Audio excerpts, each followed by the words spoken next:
Welcome to this final module. This is our strategic debrief of your generative AI training. We've covered a ton of ground, so now we're going to connect all the dots and recap the essential framework for putting this technology to work safely and effectively. All right, you've made it through the whole tutorial, which is fantastic. But let's be real. What were the most important takeaways? Let's dive in and consolidate everything we've learned into a clear, actionable guide so you walk away with the really critical stuff locked in. Okay, remember where we started? It was all about building that solid foundation. We began by looking at why generative AI isn't just another shiny object, but a true revolution in how marketing gets done. And one of the first things that probably jumped out at you was this number, a 40% reduction in the time it takes to create content. I mean, that's not just a small bump. That's a massive efficiency gain. It frees up marketers to focus less on the busy work and more on the big picture strategy. We also made it super clear that this is way beyond simple automation. You learned that instead of just following a script, generative AI actually creates brand new, original content. It can analyze complex patterns and even offer up strategic recommendations. It's less of a tool and more of a creative partner.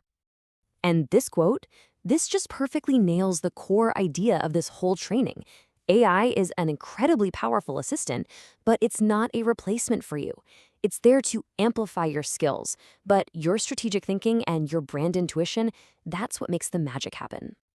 So, with that incredible power understood, we immediately turned to the guardrails, because using AI responsibly is non-negotiable. It all comes down to protecting your three most critical assets: your data, your customers' privacy, and your own intellectual property. To do that, we introduced a really clear four-tiered data classification system.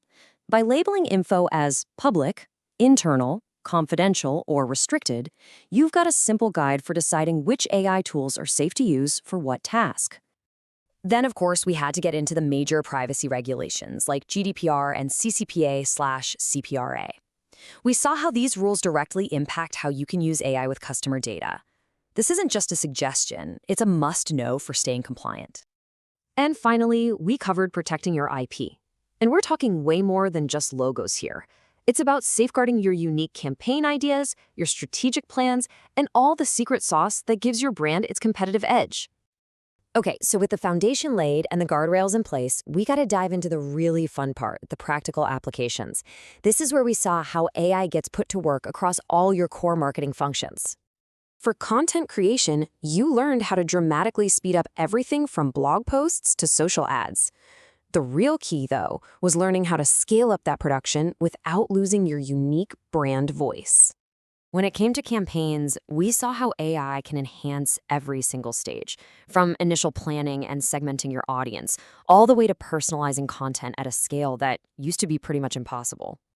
On social media, you saw how AI basically becomes your eyes and ears. It helps with social listening to spot trends, it schedules your content for just the right moment, and it makes managing community responses way more efficient. And let's not forget email.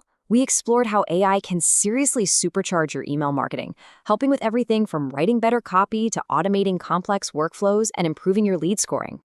Then, to bring this all together, we laid out a framework for governance. You can think of this as the blueprint for rolling out AI strategically and safely across your whole organization.